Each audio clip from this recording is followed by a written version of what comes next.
good morning everybody. It is Michelle here in Northern Illinois Zone 5, and today we are going to do a front yard refresh over at one of my customers' houses, and she actually lives next door to Fran. And if you saw the video turning a shade, or when a shade garden becomes a sun garden, that was actually at Fran's house, whose landscaping we had done, I don't know, over a period of like 4 or 5 years.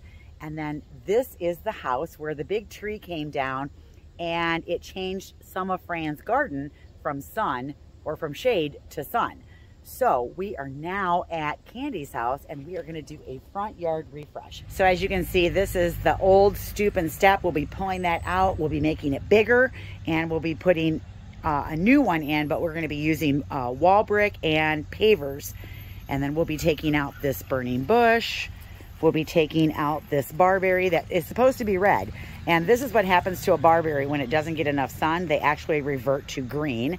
And then we've got this shrub here that we're going to take out. All these yews, be taking those out as well. And then we also swung the bed out because we will be putting a little tree here at the end. And then along the side here, we're just going to be filling this with some edgers and some rock. So if we look at the overall, this is what's going to change. All right, there's my last truck getting here with the skidster. So we are going to be pulling out the stoop and the step, and then we'll also be pulling out all of the landscaping. So these are all the crews that are here to make that happen. So hopefully they'll be done with all of this probably by noon, 1 o'clock. So bye-bye landscaping.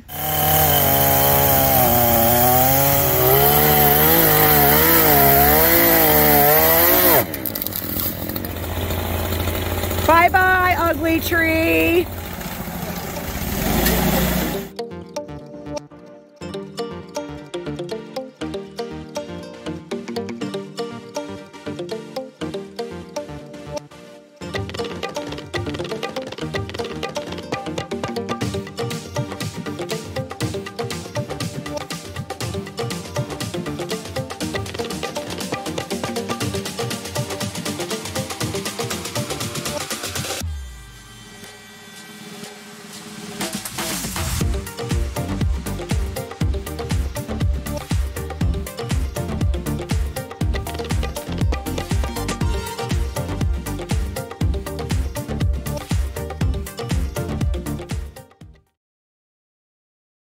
Okay, they are over here cutting down the yews.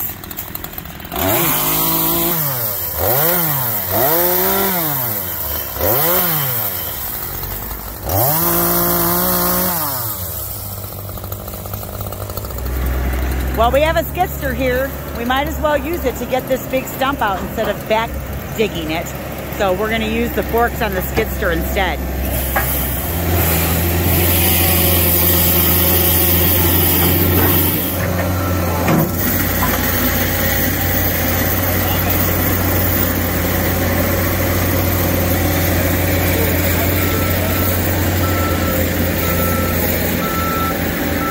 There it is, one stump.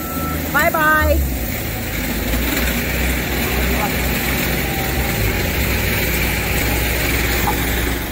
We were gonna get a stump grinder to do this, and I'm gonna see maybe, because underneath here there's a big stump, I'm gonna see if I can get it out with the skidster.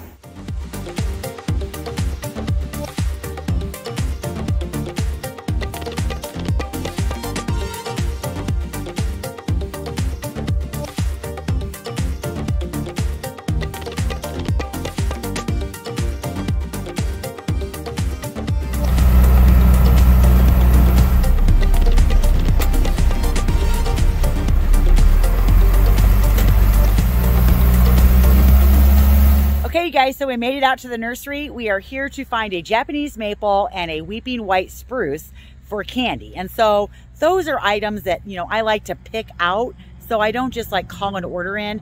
They've given me some marking tape so that I can mark whichever one it is that I find, and then the guys can load it into the truck, and then a clipboard so I can write down whatever it is that I see, because I always find other things when I'm here too. So let's check it out. I love coming here. Aren't those gorgeous? That is the Lavender Chiffon Rose of Sharon by Proven Winners. These are so pretty. A lot of pollinators on them too. Look at that flower. That is gorgeous. These are so beautiful. These are gonna grow in zone 5 through 9. They get like 8 to 12 feet tall and 4 to 6 feet wide, and they just get loaded with flowers. Then check out this one. This is also by Proven Winners. It's a Paraplu Purple, and these are gonna get probably 6 to 10 feet tall and 5 feet wide, and they are growing in zone 5 through 9. Had to work my way into this one. This is the Pink Chiffon. This is also from Proven Winners. Absolutely gorgeous. 6 to 12 feet tall, 5 to 6 feet wide, zone 5 through 9. Okay, I'm not having a lot of luck finding my Weeping White Spruce or my Weeping Norway. So let's go into the Japanese maple house and see what we can find in there. All right, we got a pretty decent selection in here. Hopefully we can find what we're looking for. Okay, I really like the Red Sentinel. It's going to be in zone 5 through 8. It's going to emerge, the new leaves are going to be really dark red.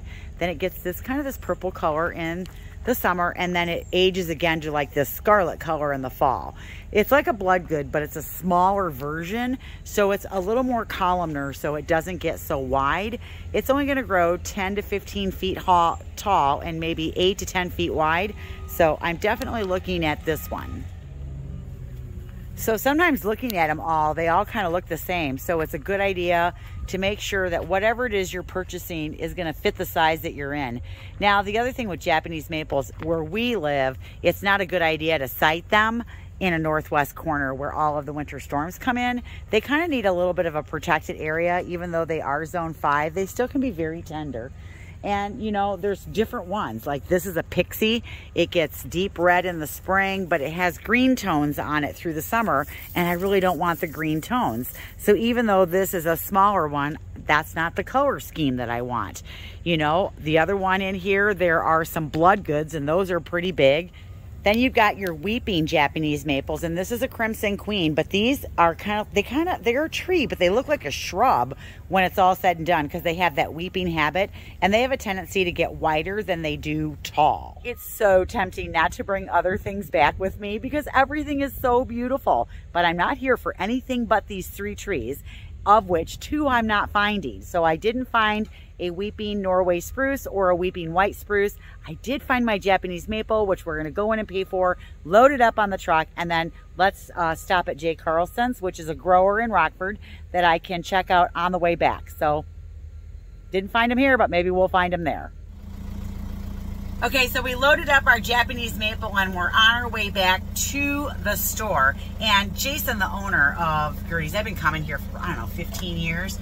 He was in the office when I came in asking again if maybe they had the Weeping White Spruce and the Weeping Norway. And he has got another farm that is like 4 miles down the road, and he grows a lot of things there, and he's gonna dig 2 up for me, and I'm gonna pick them up in the morning. So yay, score, we got our 2 trees. Jason is so awesome. Okay, as you can see, the guys, they're gone now, but everything is prepped and ready to go. And so we have gotten all the sod out from around the tree. We've got the stoop and the step out, all of the landscaping, all of the stumps, and they have cut in the edge. So we'll probably have to clean that up a little bit, but they did get that all cut in. And then if we come around the corner, they have probably cut that all out too. Oh yeah, see, and they just got a nice straight line in there. So we'll do the edgers from the end of the fence up here, and then it'll come over like this. And then we're just gonna fill that with rock. So we'll put fabric down and then rock, and nothing is going in there. And then for this whole area here, this will all be brand new baby landscaping. It'll be so nice.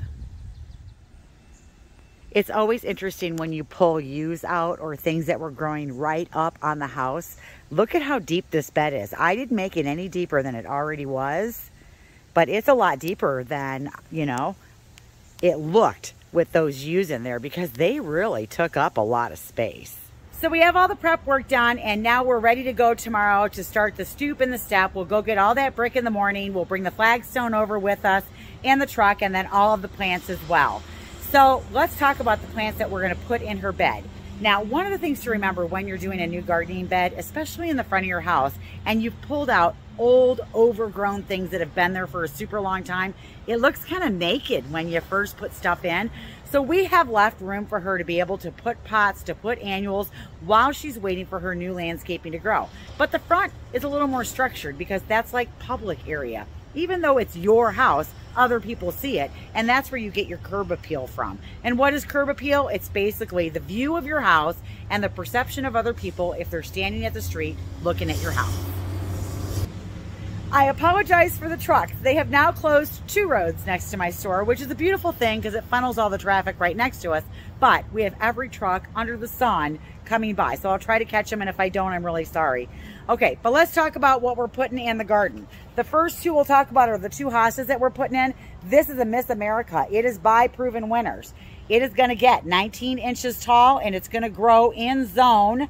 I believe it's 3 through 9. Now these are big wide hostas. They're going to get like 55 inches across. So we are putting in 5 of these. I'm short 3, and she might have to wait till next year to get the other 3. I can't find them anywhere. Every one of my growers is sold out. I've called every garden center in town to see if anybody has any. Nobody does, and I only had 2. So we'll put the 2 in that we have, and she might have to wait till spring to get the other 3. But you gotta love a great big hosta, and I love the Miss America. I do like Francis William hosta. I use it a lot. I did when I was landscaper. I have it at my house. I have it at Fran's house next door, but it's so beautiful. Look at the leaves on there, that beautiful dark green. They're very ribbed with that nice chartreuse outside. So this is Francis William right here, and they're gonna grow 12 to 24 inches high. They're gonna get 24 to 36 inches around, and they grow in zone 3 through 9. So both of these are going to go in the shade, and this one is actually going to go underneath the Japanese maple, and it's going to create that beautiful contrast underneath the maple, and it'll be kind of arced out like underneath that. So this will be really pretty once they grow up in their full size. All right, then in between that Miss America hosta, we are also going to be planting these coral bells or heucheras. This is the Mahogany Monster, and it is by Proven Winners. They're going to get 12 to 16 inches high, and they grow in zones, I believe it's 4, let me turn my tag, 4 through 9. So 4 through 9, and they're going to get 24 to 28 inches across. Mahogany Monster. Okay, the last 2 perennials that we're putting in are sedums, and so I use this one a lot too. I love the foliage on this. I love the variegated leaf. I like the color of these flowers. Sedum are drought tolerant. They're easy to grow. They're going to give you your fall color. This one here is called Elsie's Gold, and it is going to grow in zone, let's see, 3 through 9. It's going to get 14 to 22 inches high, 12 to 14 inches across. It wants full sun, and they are blooming August through September, but they always look good even when they're not growing. They are great winter interest too, so you can leave them up in the garden because they stand up nice and erect in the winter, and they look nice with a dusting of snow on them. So there you go. We're going to put the sedums in at the other end, kind of an arc around the weeping white spruce. So isn't that great? You'll have that dark green and then the light green. It'll look good. Okay, and then at the end of the bed, we are also going to be putting in these little piglet grasses. So they get these little bitty plumes on them. They get about 18 inches high by 18 inches wide. They don't start growing until it's warm outside, and that's what warm season grasses means. It means they grow through the heat of the summer, and they don't grow as much when it's cool out. So they put on all their growth in the summer. They get their plumes kind of towards the end of July, beginning of August, and then they hold onto those plumes all the way until you cut them back. But these grow in zone 5 through 9. So these will be down at the other end of the house as well, kind of in between the weeping white spruce and the blue globe spruce, which I'm getting ready to show you next. So, oh, did I say this is a piglet? And it is a pennisetum? I don't know if I said that right, but there it is right there. Hurry. Write that down. Take a picture. Hurry. That's it. That's all the time you get. Okay. So I just call them little piglets, like the name too. All right, if I can incorporate a blue globe spruce, I'm gonna. So this is Picea pungens. Isn't that gorgeous? Don't you want one of these? These are absolutely gorgeous. They're pretty slow growing, and they're kind of expensive, but if you can afford one, go get one, or if you can save up, it's well worth it. These, I have specs written over here. These are gonna grow 3 to 5 feet tall and 5 to 6 feet wide, and it's gonna probably take them 15 plus years to get that big. These get really blue in the summer. They'll grow in full sun, and they'll take a little bit of shade. Full sun is best though. Blue globe spruce. Gorgeous. All right, don't forget this beautiful Japanese maple that we just picked up. And it's called a Red Sentinel, Twombly's Red Sentinel. So when the leaves come out in the fall, they're bright red. And then they age to this like burgundy red that they are now. And then they turn like a scarlet red in the fall. And then after all the leaves fall off, this bark on here turns like a bright red in the winter. So absolutely gorgeous. Oh, I missed that truck. So this one is really super pretty. And this is what they call more of a columnar one because it's not going to get as fat. It's going to get, what did I write down? It's a slow grower, 10 to 15 feet tall by 6 to 8 feet wide. So it's going to be perfect in that spot to not overpower, but to complement. So I can't wait. The next one we're going to put in is a Korean boxwood, Buxus microphylla. So this is going to grow in zone 5 through 9. They're going to get about 4 by 4, but they only grow about a foot a year. They need good drainage, but I do have these growing in heavy clay at my house. Now, that doesn't mean that they don't get good drainage because they're never standing in like standing water for a long period of time. So even in the clay, these are growing well. They want partial sun or full shade. And in the winter, these leaves can turn like a bronzy purplish color, and you do want to make sure that you protect them in the winter from drying out. So I always spray mine with a product called Wilt Stop. I usually do that the last week in November, the first week in December, usually kind of when they've gone dormant, and then I'll spray them and coat the needles real well. And what that does is it coats the needle and it helps hold that moisture inside the evergreen. Evergreens don't have the ability to pull water up through their roots in the winter, and so you want to make sure they don't dry out. When you're losing them, more times than not, that's why. It's because they dried out. Small space, no problem. This is the Incredible Wee White, only getting 1.5 to 2 feet tall and wide. These are going to be perfect on the right side, left side of the bed, underneath the maple tree. We're going to be planting these along with the Miss America hostas and the Mahogany Monster coral bells. Once they start blooming, they keep on blooming. They're growing in zone 3 through 9. They're a great shrub to tuck in someplace. They can take full sun, but I find in full sun they probably need more water, but they can grow in the shade as well, and absolutely fabulous. If you love Incrediballs, you will love the Wee White, and we are putting 3 of them in at Candy's house. Yes, can't wait. And last but not least, and I don't have it with me because I have to go pick it up in the morning, is the Weeping White Spruce. That is going to grow in zone 2 through 7. They're going to get 20 to 24 inches, 20 to 24 feet tall, but they're only 4 to 6 feet wide. So they're really tall, skinny, and they have that nice, beautiful weeping habit, and they're what is considered a columnar tree. Now, they are moderate growers, and they're not real particular about their pH. These trees can be a little pricey too, so if you want one, make sure that you have the perfect place to put it. It is a specimen or a focal point tree. We are actually putting 2 in the bed because she really wanted some kind of weeping, I call it artsy fartsy tree, and we settled on the Weeping White Spruce. And I'm so happy that Jason was able to go dig one up for me that we can pick up in the morning. So you'll see that one when we actually put it in the bed. It's gonna go all the way over on the right side. So that's everything that we're gonna put in the bed. It's pretty fun to do somebody's front landscaping, but I'll tell you, you have to get used to the sparseness of it when you first put it in, especially if you've pulled out like a great big hedge of yews or a great big hedge of junipers that have been there for years and years and years. It takes a little bit to get used to the empty spaces that are gonna be left because you don't wanna pack it in so full that things don't have room to grow. Now, you could certainly put more in if you're willing to move it around. Candy really doesn't want to do that. She would rather just have it grow, have it easy, because everything I gave her is pretty super low maintenance. The only thing she has to do is cut back the perennials to the ground. She doesn't have to do anything to this Japanese maple or the blue spruce. She'll have to prune the boxwoods to keep them into little balls if that's the look that she wants. Otherwise, they'll just grow and kind of be a little woolly looking, and she might have to trim them here or there. And she'll have to cut the panicles off of this. But it really is like that once a year maintenance for her. And if she wants to add bowls of annuals while she's waiting for things to fill in, she'll have the opportunity to do that. And she's going to have a bigger front stoop and step. And I know she really wants to highlight her pots there. That's all I have for today. And this is part 1 of redoing the front yard. And so if that's something that you're thinking about doing, remember, do something you like. Try to incorporate the 4 colors, which we did, which is the blue, the red, the yellow, and the green. The boxwood is green. See, there's the green. So all 4 colors, we've incorporated them in, and it helps pull it all together. Don't hesitate to sketch it out on paper to make sure that you love it. I'm Michelle. Thanks for watching. We'll see you in the next video. Keep on gardening. Bye, everybody.